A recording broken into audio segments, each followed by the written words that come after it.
Welcome back, everyone, to another edition of the Prove Me Wrong podcast. I'm your host, Pete Lieb, and as always, I am glad that you are with me tonight. I have a really fun show tonight. I am taking on the making of a Hollywood horror classic, and in my opinion, maybe the most terrifying movie of all time. That movie is The Exorcist. It was made in 1973, and it's a masterpiece that really still, to me, has no equal. It stars Ellen Burstyn, Max von Sydow, and Linda Blair, who played the iconic role of Regan starting when she was only 12 years old. Regan is a typical young girl who begins to exhibit some abnormal behaviors, which obviously begins to concern her mother. After a battery of tests, they find no physical reason for her transformation. She's ultimately determined to be possessed by the demon Pazuzu. I mean, that's really all I'm going to go into. I won't go any further than that, just in case there's one person left in America and who hasn't seen The Exorcist. Right? And if you haven't seen The Exorcist, it's a great horror movie. Check it out. You can find it anywhere in this day and age. No, there are people still that am I on with the white? It's usually yellow. That they tell me still, I'm too scared to watch it. I won't watch it. I'm too scared. And I said, well, pull the drapes, turn on the lights, and you've met me. So how scared can you be? But there are people out there that are too scared to see it. Well, my guest tonight, she came in. My guest tonight, she's going to talk to me about this. It's Miss Eileen Dietz, and she is one of the pivotal performers in the movie. But unless you're a super fan, you may not know what her role was at the time. Believe me, you've seen her face, though. Eileen played the demon Pazuzu and was also the stand-in for Linda Blair as Regan. And I have to interrupt you for a minute. Sure. Because people always say stand-in or double and stuff like that. I was very fortunate to be a principal actor in the movie. And there you go. Obviously, stand-ins and doubles, they don't get residuals. And I've been getting residuals from 1973, and they don't get small. Like, I actually got a penny residual the other day. I think it was from the Hardy Boys or something. Yeah. They don't get that much smaller. Well, so there's still a couple $100, and I've been getting them since the movie premiered. And you only get residuals for TV, obviously, but so I've been getting residuals on that movie. So I was a principal actor. There you go. And I actually did a screen test.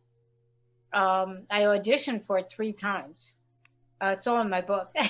But I actually also did a screen test, and so.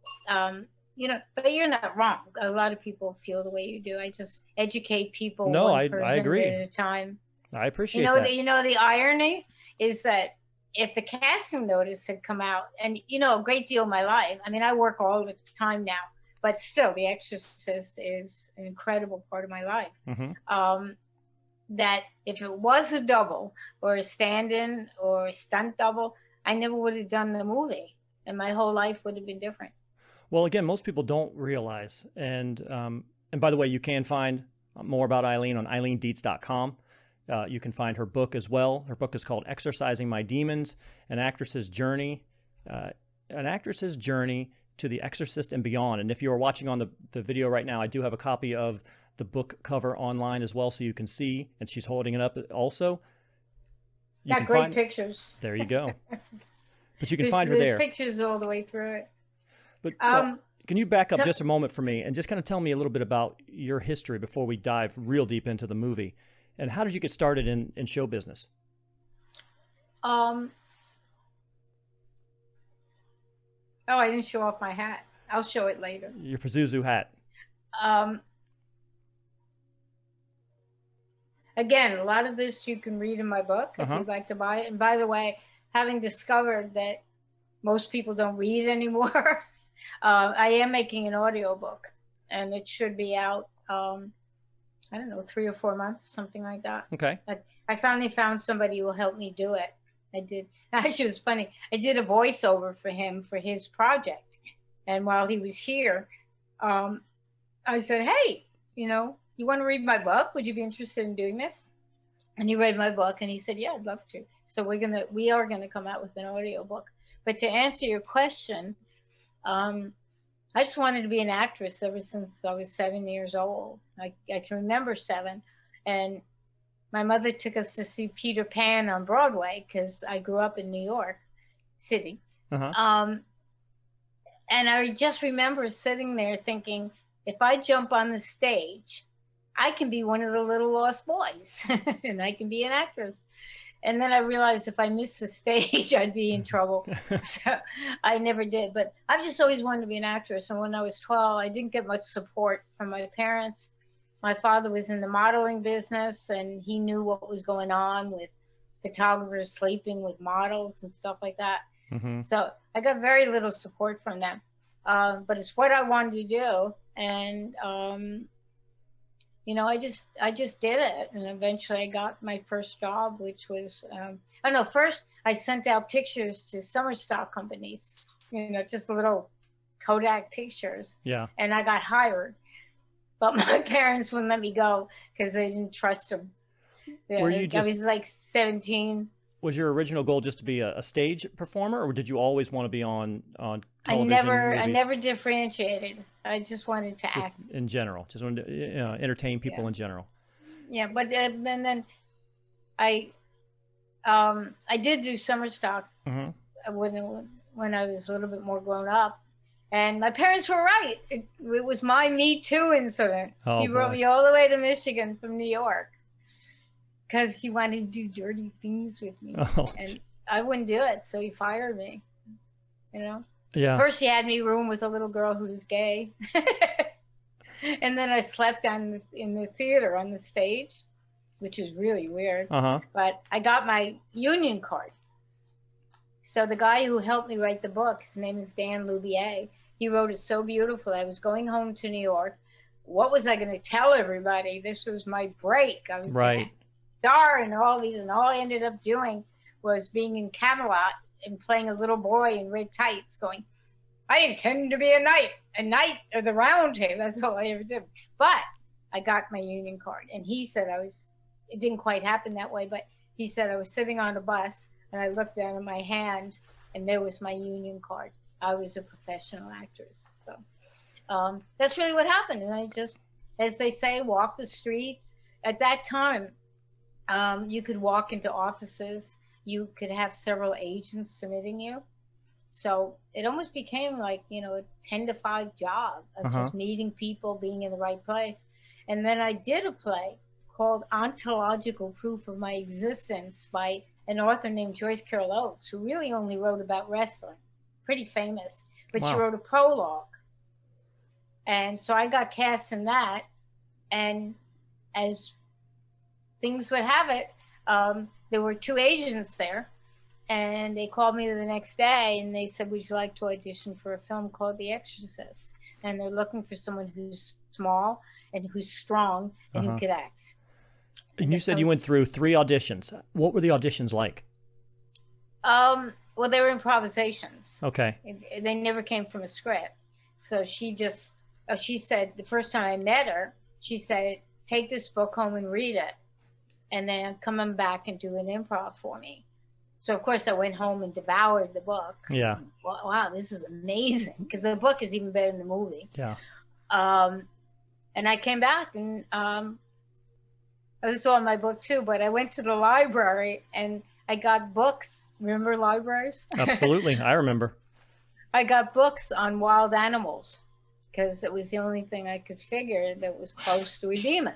You know, who knows? So it was so my little acting method, I turned off all the lights, I lit candles, I pulled down the shades, and I became this demon, these wild animals. So when I went in the next day, she asked me, or whenever, she asked me to play both parts. And so it really became like, Mommy, help me, you sound, you pig, blah, blah, blah. So I did both parts. Yeah. And then I came back and she said, it was very weird because I was very, very small. And she said, I'd like you to lose a little bit more weight. Oh, boy. Okay. So I went to the park. I was very obsessed. I wrapped myself in saran wrap because I had read in the back of magazines they used to sell, I think they still do, these plastic suits that would be this way. So I wrapped myself in saran wrap and I pedaled through the park. And I came back and I just auditioned again, basically the same thing. And then there were only 2 auditions, the and the screen test. And that's when I met Billy Friedkin and Linda Blair and her mother, and the fabulous and famous, and there's not enough words to say about Dick Smith, who did the makeup.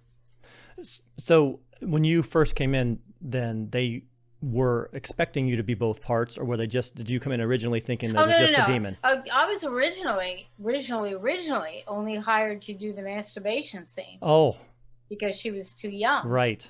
And then they said, well, we'd like to have you longer than that. I think the first contract was like 6 weeks or 4 weeks. And I ended up working on that for 2.5 months. But that's what it originally was, to do what she was too young to do. And even back then in the swinging 70s, they still had some child labor laws, right? There was still something. Oh, yeah.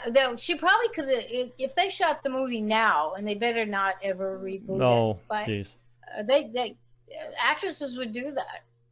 Absolutely. It would be fine, and I don't think there's really anything wrong with it. I mean, if you're going to be freaked out by that movie, it's not because she did the masturbation scene. So I ended up doing that and the vomiting scene. So then they made me up to look like her, which is why they wanted someone small and strong, which is why it sounds like a double. But I wasn't. I was the demon that possessed Regan. And I worked with Dick Smith, and he did like a body cast, a face cast, and so that I could look as close to her, or not as close to her, as I could look like her being possessed by the demon.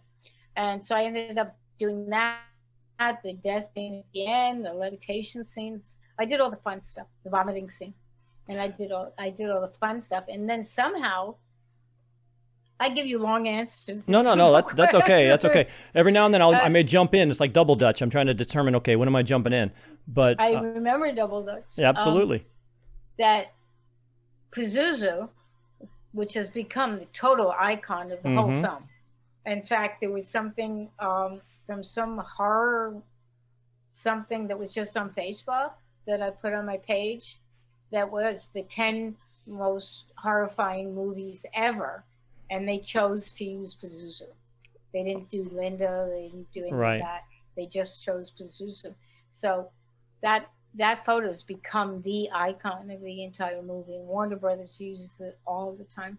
Well, it was great in the original release of it. I thought that was great because you didn't see Pazuzu much. I mean, I think you only managed to saw him once or twice, or her or him. Once. Yeah, just one time. And then they re-released it in the early 2000s, and then you were seeing the face all over the place. And I didn't personally like that as much. Yeah. I get more scared. I think when they first released it, there were 2 faces, and then they released it again, and all of a sudden I think there's like 4 faces. Yeah, but it still scares people a lot. It does, but I'm one of those people who I get more afraid when I don't know what it looks like. You know what I mean? When the idea scares me much more than the reality. So, totally. So I totally understand that. That's why I liked the first one when you just saw it once, and it was just a flash, and it was just enough to like, oh shit, what am I looking at? And that was my origin story. I saw it. My uncle was, I think, 10 years older than me, and I was probably 7. And my uncle showed me and my cousins this movie. And wow, at 7 years old, oh, that's real young. It was like 1980. I was born in 73, so it was like 1980 when I watched it. And make me feel old. I don't care. It's not intentional. Yeah. But, I'm leaving. Bye. But I wouldn't go upstairs, just to let you know, I would not go upstairs for about 4 days. I mean, honestly, I would not go upstairs to use the restroom for about 4 days. I was that scared by it. So what did you do? Live in the living room? Well, I'm a man. Men have the ability to do things out the back door. That's right. And you find a tree somewhere. I use a cup. Either way, but it's a true story. It honestly scared the bejesus out of me, and I still consider it to be the scariest thing. Have you seen it since? I did see it when it was re-released. Like I said, it was early 2000s, I think, and I think the only real addition besides the faces was the spider walk down the stairs that I didn't see. I don't remember seeing the first time. No, that wasn't an addition. Right. You did and not. I didn't do that. Okay. I didn't do that. The fact is that most people don't know this. There were actually 6 people who played that part.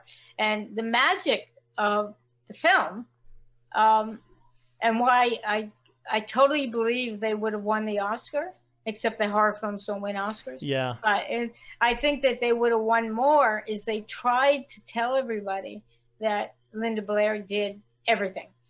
Right. When essentially, okay, there was a lighting double, a stand-in, and basically the big thing she did is going back and forth on the bed, and she hurt herself, and she didn't have any coverage.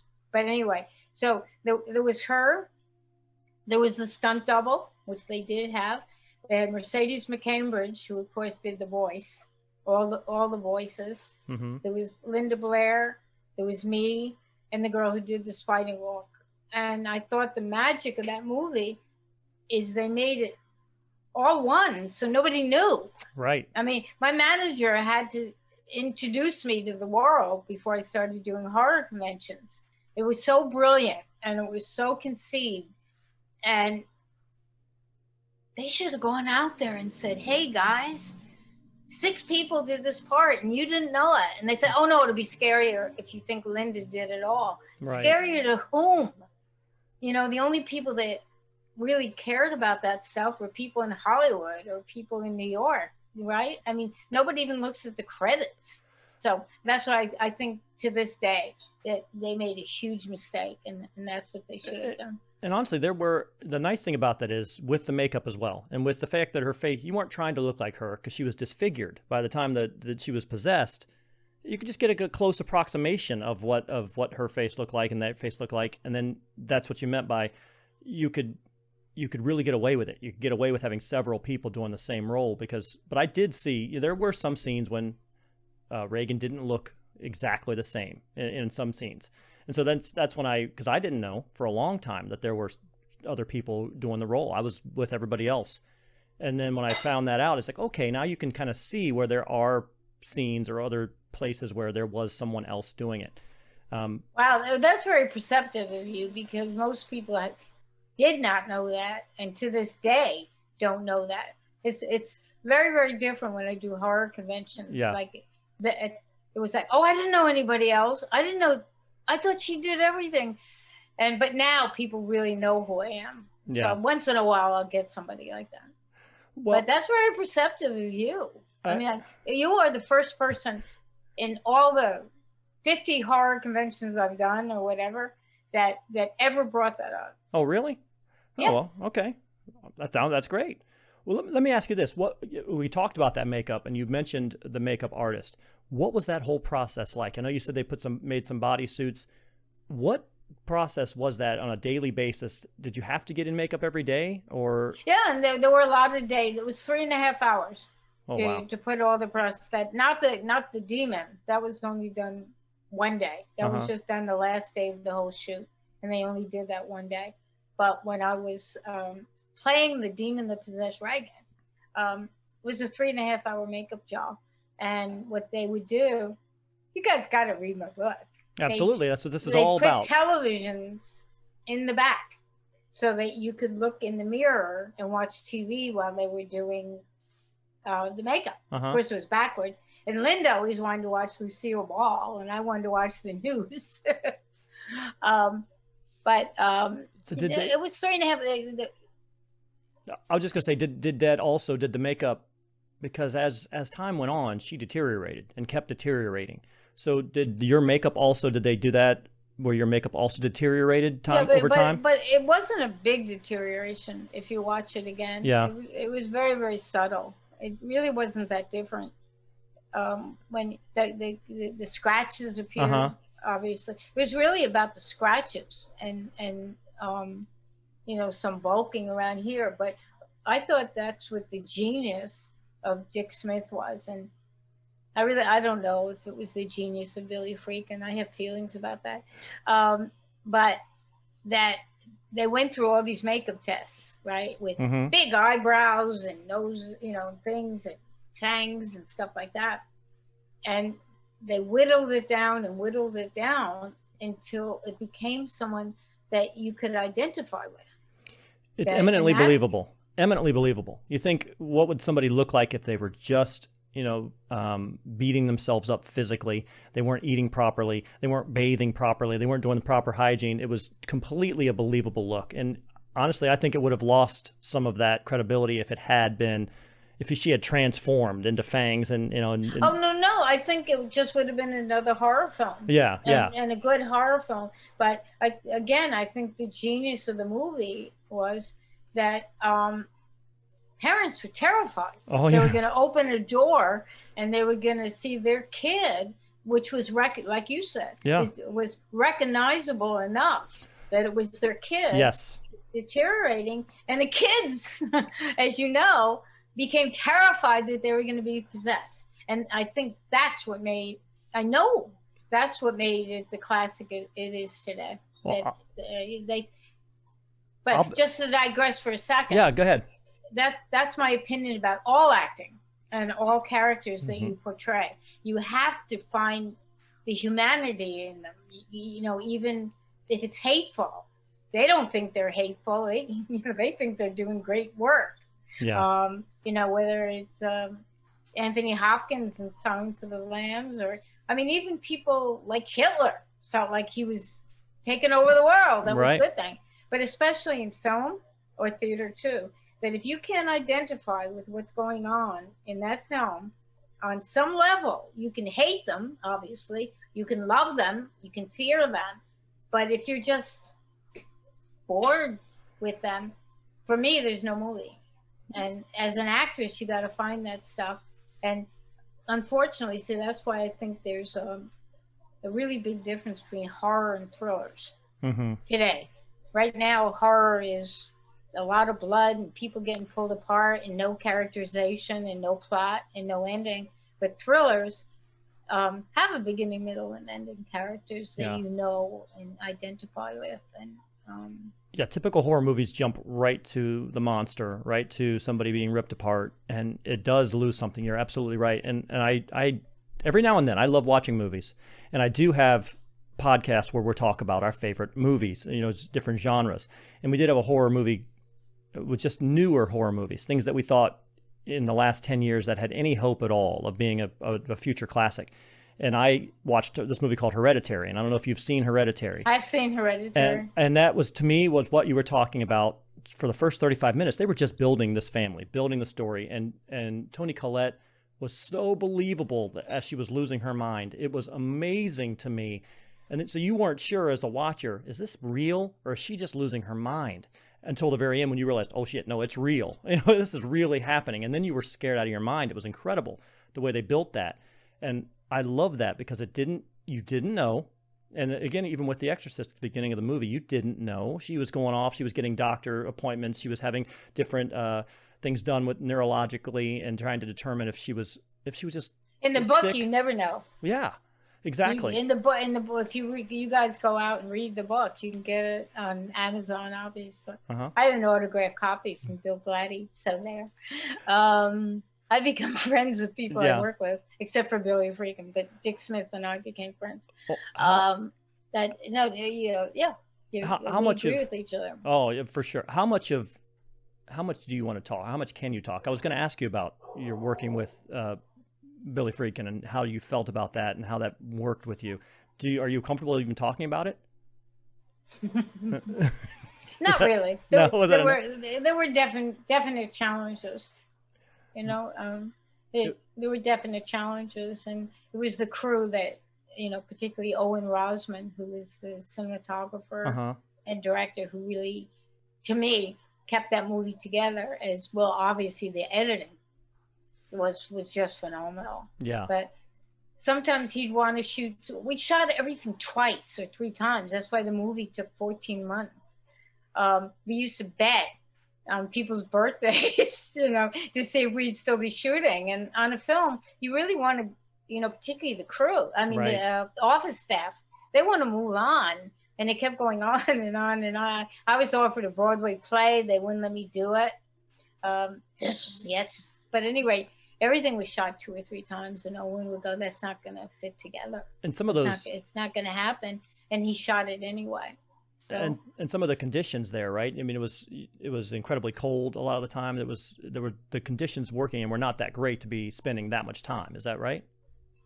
Well, you know, you did what you had to do. It took overnight to get those air conditioners going enough that they could make the whole set. And Linda and I were the only cold people, because we had the nightgowns on. Everybody else had wetsuits, including Max Sideout and Jason Miller, the two priests, obviously. Right.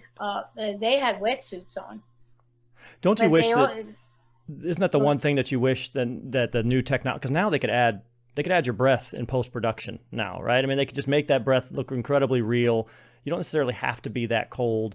No, I mean, I guess it adds to the excitement. There is a segment in my book that, when you ask the spiritual things happen on that's what everybody wants to know. Yeah. Bad things. But one day, as God is my witness, it was just one of those days. I said, I can't do this today. It's just too damn cold. I don't want to do it. I just can't do that today. Because I'm a little kid. I'm not telling anybody I can't do it, right? As God is my witness, after I finished with that whole thing, the sprinkler system went off and wet down the entire studio. And so they had to open up all the doors. And like I said, the air conditioning took overnight to make cold. So there's a couple frames in that movie. They had to shoot because they were so far behind. And a couple frames in that movie, there's no vapor. All because of me. Because you willed it to happen. It's a real true story. That's really exactly what happened.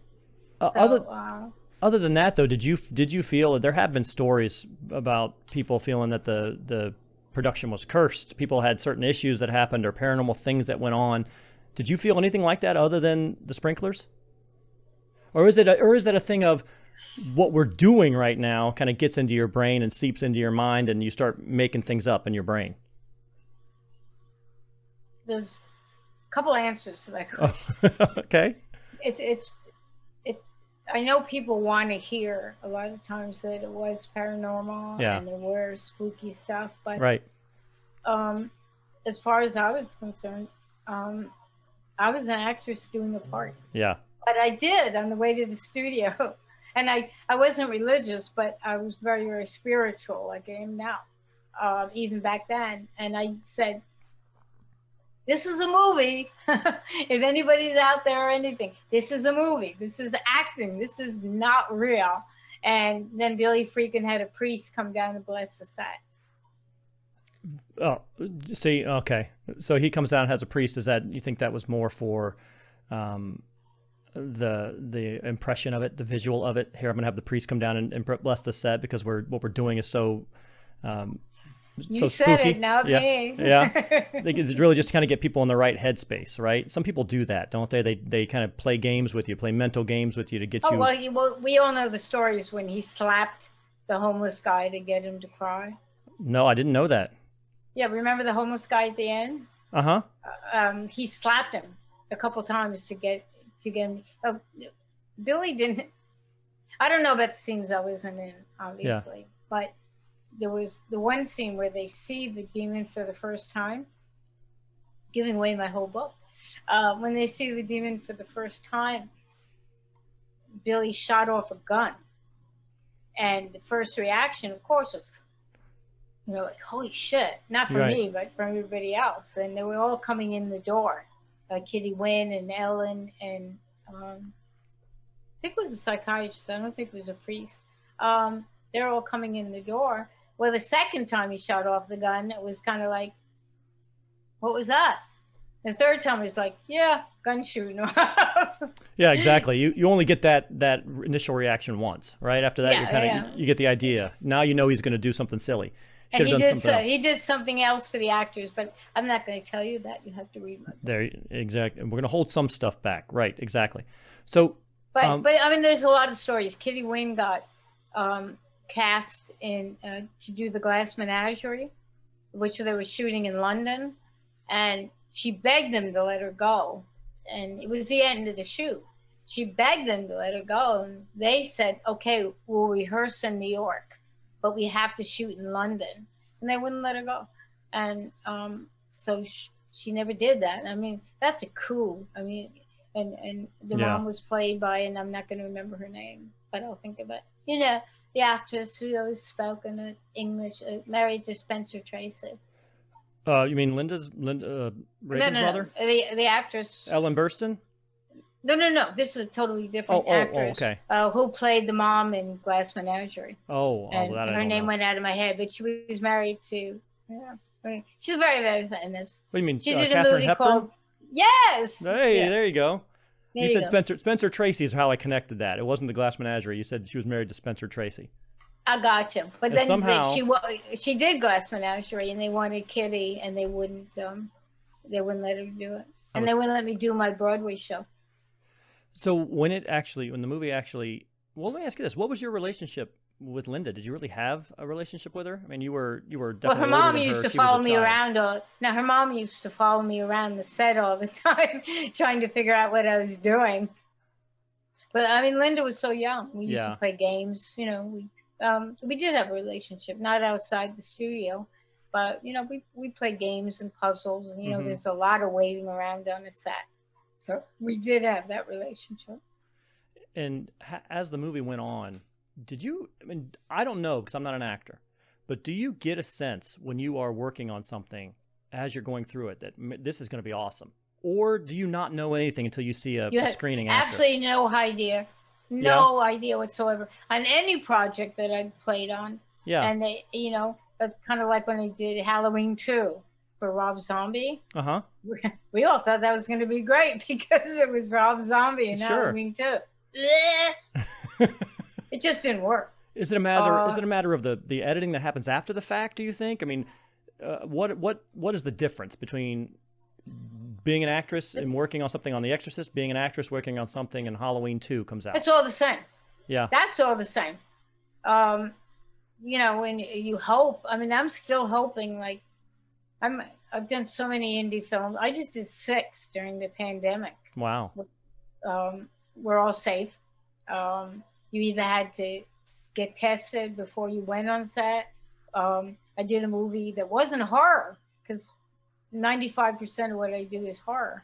Uh-huh. It was called Sally Floss and the Missing Ring. It was like a Nancy Drew thing. And no, I didn't play the Nancy Drew character. But they sent the guy to my house to test me. So a lot of, another movie I did, which was fabulous. And it's called The Bleeding Night. Mm-hmm. I went to Oregon to shoot that. It's going to be a great film. I hope people see it. And Jason Hawkins deserves that people see it. Yeah. He had a medical person on set. I did Amityville Harvest for Tom Churchill, which is out now. And it's a really fun film if people are looking for it. And I do an amazing transformation in that. We had a makeup guy on that one called Joe Castro, who's becoming the indie makeup artist in Los Angeles. And he's doing a show called Terror Tunes, which I think I'm going to do. But every set, like I said, I hoped it would happen with Halloween 2. Uh-huh. You really, every time you're working, you want that film to be your breakthrough film. And it's going to, I always judge it. Can you go to a horror convention and sell pictures? And nope, haven't found that one yet. So what was the reception? What was the reception of the movie? Again, I was only born. I was maybe just born when the movie came out. So I was obviously not around when the original came out and the critical reception. What was the reception like for you when it came out and it did take off and people said, wow, this movie's great? What was that like? Well, we had all gone our separate ways by then. Yeah. So it wasn't, it was, and The Exorcist gained momentum, when it first came out. And they were very smart. They never let anybody on the set.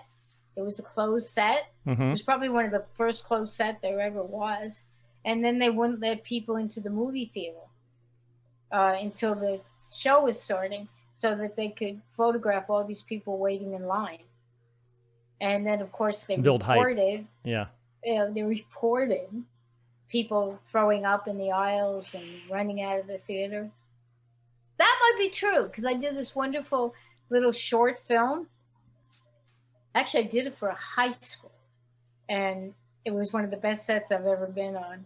They had fabulous equipment because it was a high school. blah, Yeah. blah, blah. And she was so scared by that movie, a little girl, that she ran out of the theater. So it still happens. Oh, I'll be honest with you. My wife joins the show occasionally. She co-hosts with me, and she would not come on with you because of the Exorcist, because the Exorcist itself and possession in specifically in general, it scares her so badly. So is she religious? she is a person of faith. Yes. I mean, do we go to church every Sunday? No, but Is she was she brought up Catholic? no, Lutheran. She was brought up Lutheran, but something about the idea of possession, just she won't watch my daughter and I love horror movies. We watch them all the time. She will not watch them with us if possession's involved, and she didn't want to talk. Well, we actually even I did a podcast with a Ouija practitioner, and she didn't want to be on that one either initially. I'm sorry, it was a what? With a Ouija board? A Ouija board, yeah, a Ouija board, a practitioner. You gotta be careful with those things. Well, I'm going to ask you that. Let me ask you that, because did the practitioner tell you that you had to be careful? she did. She was very good in terms of needing to have some experience, needing to understand what you're working with and what you're asking and how you're using the board. And you should do it with somebody who has experience and somebody who knows what they're doing. And it shouldn't be a child's toy. Parker Brothers shouldn't be making a toy that says 8 and up.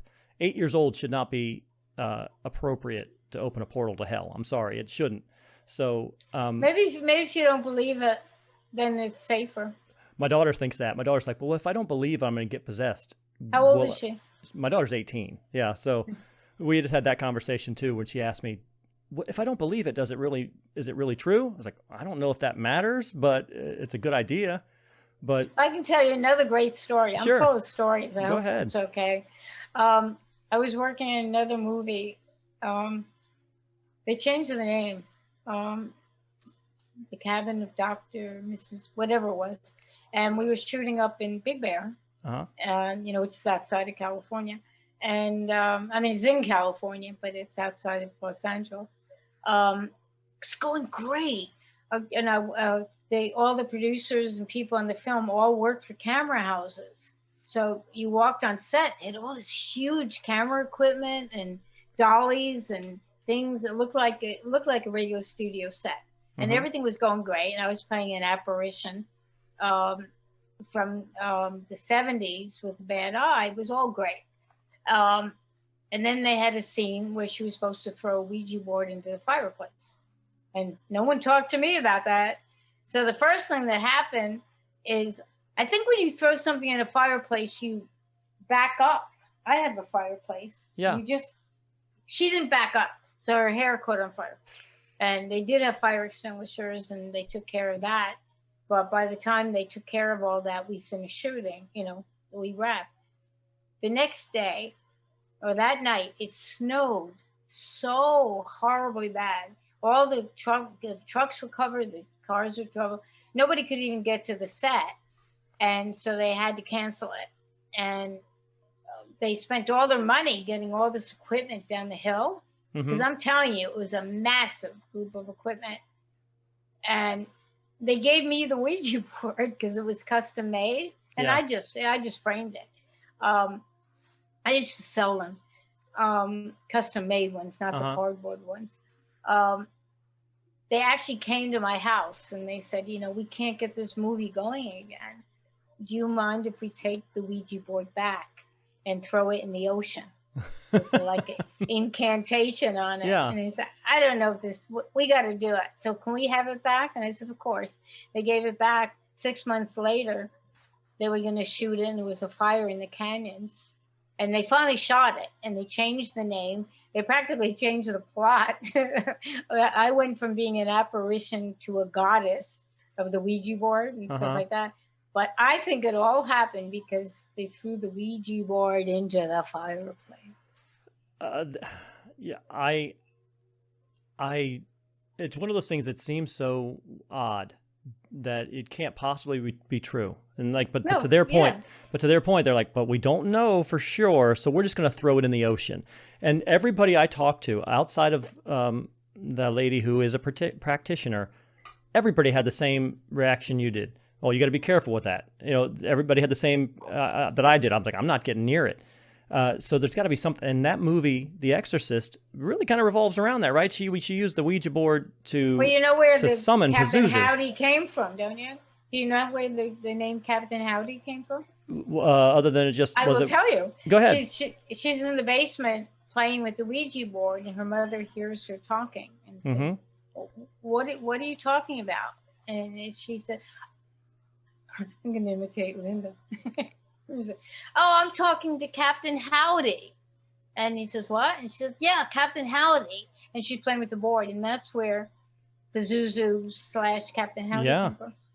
And do you really my think... feeling is I don't know if it's true or not, but why risk it? Agreed. Agreed. Nothing's going to happen to me if I don't mess with it. How about that? Yeah. It's like, yeah, exactly. Right? Nothing bad is going to happen if I just leave it alone, if I just don't touch it.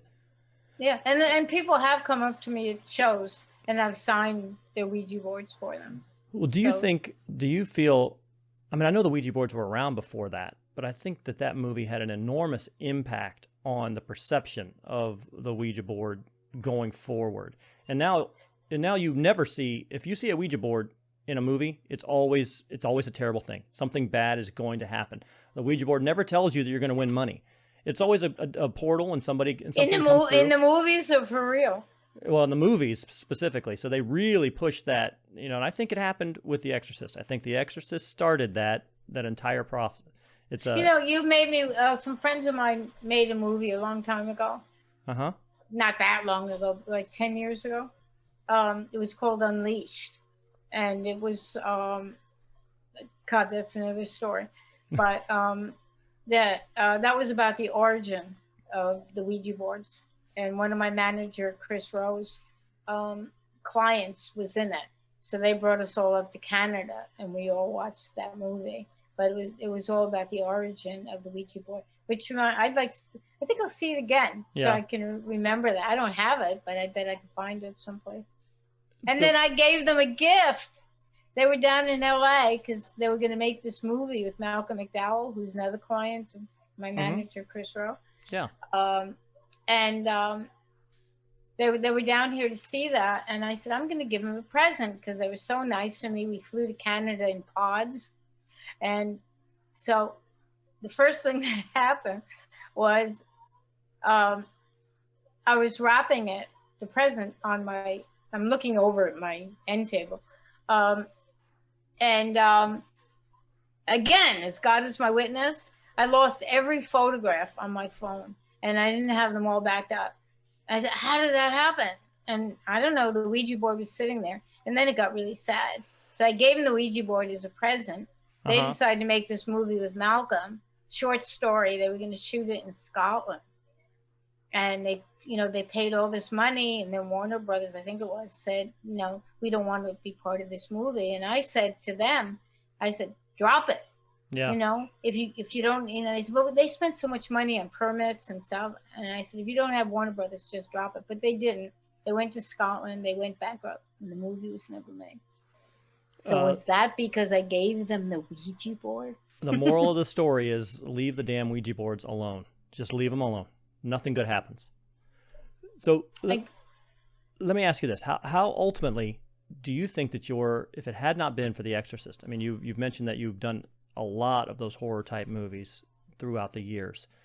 Would you think that would be the biggest impact of that movie on your eventual life, or were you going in that direction anyway, or was it just that was a fork in the road, you turned right, and from that point on you were Scream Queen for the next? That's a very good question, because right after I shot the film, I shot a Happy Days, I shot a Barnaby Jones, and then I did Helter Skelter. And I played one of the Manson girls. Yeah. So that kind of really started it, with this whole thing. And then I did General Hospital for a couple of years, and I played a character in a mental hospital. So it wasn't, now that I work all the time, it's because of The Exorcist, mostly, or because I worked with Thomas Churchill, or, I worked with David DeCopdow, or, these big names in the horror business. Yeah. So it's because of the root of The Exorcist, but not necessarily specifically. But that, you know, that's still how they advertise me, always. And, you know, starring Eileen Dietz from The Exorcist, you know, and stuff like that. And they always have in parentheses, and our cast is Eileen Dietz from The Exorcist. So I guess the answer to your question is yes. Like I said before, if they'd been looking for a double, you know, or a stand-in or something, I never would have been in the film. And obviously my whole life would have been different. Although I was working. I did a great PBS special on pollution with all the young playwrights in New York. My first movie was a movie called Teenage Gang Devs, and I did a couple soaps. So I was working. Right. I just, you know, who can say? But I love the genre. I'm really, you know, people always ask me, do you want to do other things besides horror? And I said, not necessarily. I mean, I did Sally Floss and the Missing Ring, which it's going to be a real fun, probably kids movie. So I really don't mind it. But if all I ever did for the rest of my life was horror, that would be fine. Well, do you own? I know you had a hat on earlier, and you had the hat, and you had the iconic face on the hat. Do you own that image? I mean, are you able to do that? I mean, it's your face, isn't it? I mean, that's not how that works. Nope. Do you have to license that? You have to license your own face? That they own it. They totally own it. Yeah, that's too bad. See, your face is the iconic face. Can I do my little infomercial? For sure. Yeah, absolutely. Go ahead. Can I do my infomercial? Yes, you can. Okay, yes. Say something. Yes, you can. You can do it. Okay. I couldn't hear you with it because I have the headset plugged in. Okay. This is my infomercial, guys, so bear with me. I love some infomercials. I'm one of those crazy people. I write down, oh, I'm going to check out that. I'm going to check out that. So we talked about my book, and the best way to find out any details about my stuff. And by the way, I'll come back to this. I think because people aren't going to conventions, people are buying a lot of stuff from me. I think they're using the money, and this is my biggest seller. Can you see that? Pazuzu? Yeah. So that's for sale, autographed, of course. Sent very safely because it's made of resin. So that's Pazuzu.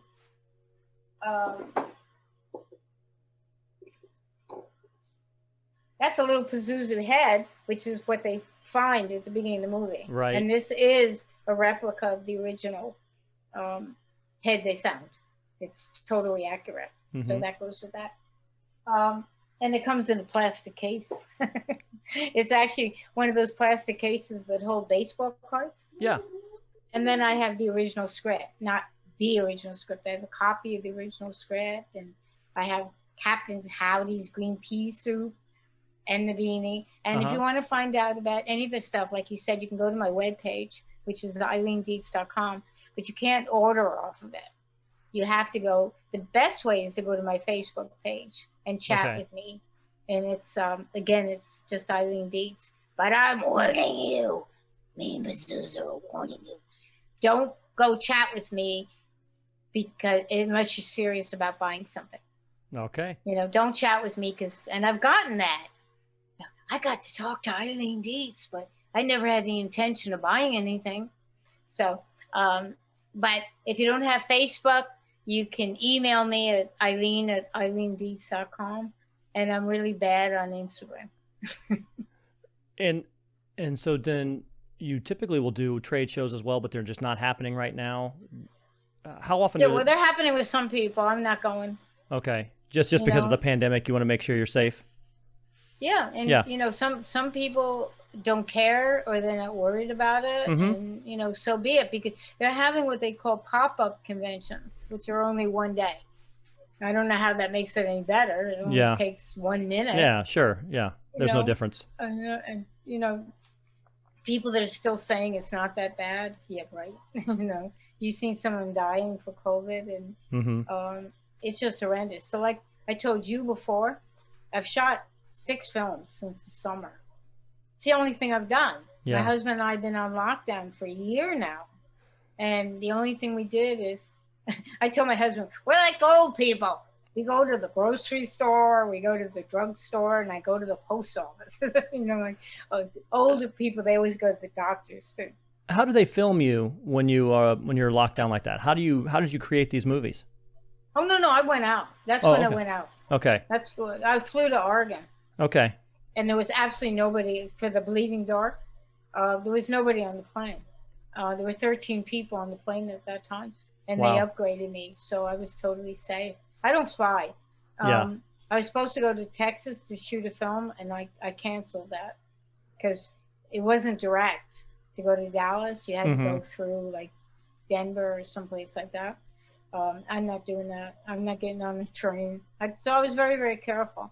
The other ones were all shot in and around LA. I did go to Vegas right as the pandemic really started. In fact, I was there the night they closed down Vegas, which is very bizarre because it was the night they turned off the lights. How did that happen? How did that work? They must have given you some kind of forewarning. You had to know beforehand. Hey, we're shutting it off. We had nothing to do with the Strip, so I don't know. You know, we were shooting outside of Vegas, outside of actual Strip and that part. And it was funny, not funny, haha. But we did shoot in this old structure. I played it. It was the Mahal brothers. Is Michael? They make 1 million films. And this was called Bloodthirst. And I just worked on that one day, but they were careful. It was about vampires. I get my blood sucked. You can all go to IMDb. Go to IMDb. You can check out everything that I've done. So I flew to Vegas. I flew to Oregon. I think that was it. All the rest of them were shot here. I went to Huntington Beach, which is quite a trek, but the other ones are all shot in LA. All right. Well, thank you so much, Eileen. I think we're right up on the time. I was going to ask you once again. It's the name of the book is "Exorcising My Demons: An Actress's Journey to the Exorcist and Beyond." EileenDietz.com is the website. On Eileen Dietz on Facebook as well. That's how you can get in contact with her and get yourself one of those Pazuzu dolls. And that's another thing. I did not realize that when I first saw the movie. I didn't obviously realize that Pazuzu was a real thing. That was a real demon. That is, that's a real thing. It's a real. Yeah. Pazuzu is a fallen angel. Yeah, I did not know that for a long time. And some people say that they will protect your home like a gargoyle. And that they're really good luck for pregnant women. Oof. I don't know. I also I don't have it with me, but I have a little Regan doll that talks and walks and says 3 lines from the film. Oh my goodness. So I sell them too. Awesome. Oh, I was gonna just for a minute talk. Sure. Go ahead. For all you football fans out there, I found out that you love the Cleveland Browns. I do. Right? Absolutely. And I went to a place called the Gas Station for anybody who lives in Texas that can go back to Texas now. I mean, they had a terrible time. But they run a place called the Gas Station, which is the actual props from Texas Chainsaw Massacre. And they have a barbecue in the back and a memorabilia, amazing memorabilia shot. Best barbecue. I haven't had that much barbecue in Texas. Yeah. But I tell you, that was best barbecue I ever had in Texas. They even have cabins you can rent. And he's a huge Cleveland Brown fan, which is why I brought it up. But any of you guys that are out in that area, check it out. It's called the Gas Station. And tell them Eileen Dietz sent you, and they will treat you real nice. There you go. Eileen Dietz. The benefits of knowing Eileen Dietz. That's right. Yeah, but I do encourage you guys, if you're interested in anything, I'll give you the prices. And usually it's PayPal. If you have a problem with Facebook or anyone, if you ever absolutely totally have to ask me one question, you can go to Eileen at EileenDietz.com. But don't abuse the chat, okay? Because that's a chat. That's right. They call it a private chat because it's private. Or you can send me notifications, and you can. Now's a pretty good time if you want to be my friend. Oh, a month ago we're talking. Yeah, exactly. Because I have 5,000 friends, but I've been deleting some people that don't want to wear masks. All right. Let's leave it at that. So are there any movies that you worked on that are coming out soon? The last thing we talk about, what can people be seeing you in? That's soon? great. Well, now there's movies they can see me in, Uh-huh. particularly Amityville Harvest, which Okay. is really fun. There's a horror comedy called Abnormal Attraction, which is about a town where the monsters live and the people live, Uh-huh. and they don't get along. So it has racist overtones. Uh-huh. And so there's therapy session. So people who are in love with the monsters can get rid of their obsession. It's very funny. It's done by these guys called Fuzz on the Lens. And then, like I mentioned, The Bleeding Dark. That'll be out in a couple months. Okay. I didn't mention we drove to Nevada and I shot a movie called Clown Motel 2. Clown Motel 1 is out now. Okay. It's by Joseph Kelly. And they say Clown Motel 2 is better. I played the queen of the clowns. That's awesome. And it's all shot in these fabulous caves in Nevada. Uh-huh. Oh, of course, this beanie is for sale, guys. That's right. I think we got some winter left. So you got to keep those bald heads warm or whatever. And so I did that. And I did another film. I think it's going to be a lot of fun. And that'll come out in spring, too. It's called Compatible. And it's really about a dating website going terribly, terribly wrong. And that is true. That's a true story, right? That's a documentary. Dating websites going no, terribly wrong. No. Are you sure? Maybe. But no, in this one, it's a website that the trick or the gimmick is that you can watch people going out on their dates. And you can tell people whether you think it's a good date or not a good date and stuff like that. And it goes terribly, terribly wrong with this one guy and the girl. And I play the mom and I cry a lot. Because that's an interesting premise, honestly. Yeah, I think so that'd be pretty neat. It's called Compatible from Gina Saratin. Okay. Gino Saratin. And Clown Motel 2, which you'll be able to find, and The Bleeding Dark. And what's like I said, what's out now, and Thomas Churchill, he tries to catch as many podcasts he can. For sure. But Amityville Harvest. And I talk about makeup. This guy, Joe Castro, did the makeup. And it's an amazing transformation for me. So yeah, I'm a lucky girl. Absolutely. And I'm shooting all this. I got like 4 projects that are coming up that I'm going to shoot. So something called Appetite for Sin, which is about vampires. I shot something else called Beverly Hills Exorcist, which should be coming out. It's a short. But that was really fun because I play a disembodied head who laughs and cries and screams and shouts. It's very, very vulnerable because they won't let the demon, out of this room. And she, tries everything to get out of the room. That's called Beverly Hills Exorcist. And it's going to have great visual effects in it. All right. Well, once again, everybody, that's busy, huh? Yeah, you're absolutely busy. You're busier than most people. That's for sure. Don't let a pandemic slow you down. That's for sure. No, as long as it's safe. That's right. Like I said, I always check and see, what they're doing. But I mean, I got vaccinated last week, and then I get vaccinated again. So it'll be a lot freer to do what I want to do. Yeah, hopefully we are on the back end, and we're slowly getting towards full recovery. Societal. Hopefully you'll all be vaccinated by the end of the summer, right? Or coming in September, and definitely by Christmas. Yep. And I was kind of this way and that about the vaccinations, and wanted to see what it was like. People after a couple months, like, were you going to grow a third eye? Or extra arms and legs and stuff. And then with this new strain that just came out, and I'm getting older, I said the opportunity presented itself. So I got vaccinated. My husband got vaccinated. All right. So everybody out there, don't be afraid of vaccinations. Please, if you have a chance to get vaccinated, please, and wear masks. And that's as political as I'm going to do. Wear masks, stay socially distanced, because this is not fun. And I've known too many people who have died, and too many people that got sick. And I don't mean, let's talk about something funny before we get off the air. Something funny before we get off the air. And so now you put me on the spot. I can do something. There you go. It's an excellent day for an exorcism. Absolutely. And I heard a great one there, Yeah. Your mother sucks cupcakes in hell. So Once again, Eileen Dietz. Thank you so much, Eileen, for joining me tonight. I really appreciate that. I think it's been a great. Remember, everybody, Exorcising My Demons: An Actress's Journey to the Exorcist and Beyond. We only kind of scratched the surface. And you should buy my book. Absolutely. You should go on my Facebook and buy my book. I'm interested, for sure. I'm going to the post office Wednesday. If you do it real quick, you get it in 2 days. All right. Will do. Mm-hmm.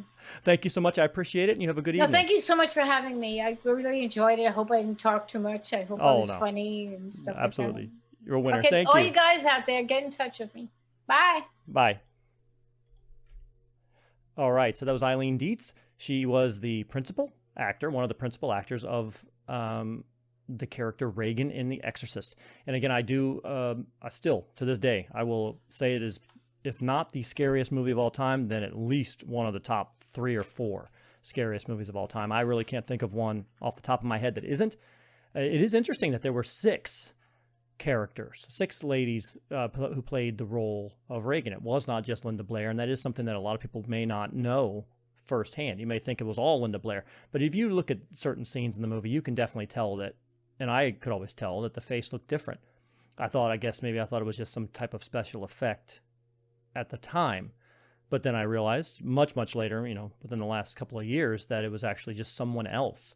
It was Eileen. So interesting conversation. It is funny. I always find it interesting to see how somebody's life changes after something like that, even though, again, at the time, it may not have been, she said they were scattered to the wind. It wasn't something that readily just kind of exploded and her life totally changed, but I think it might have put her on a different trajectory from what she was doing. Who knows? What are your thoughts about The Exorcist in general, and then horror movies as well?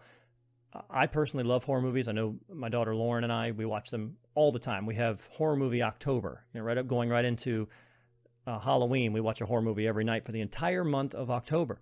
So we really love them. My wife, Christina, will not watch them. She will not watch a lot, especially if it involves possession like The Exorcist does.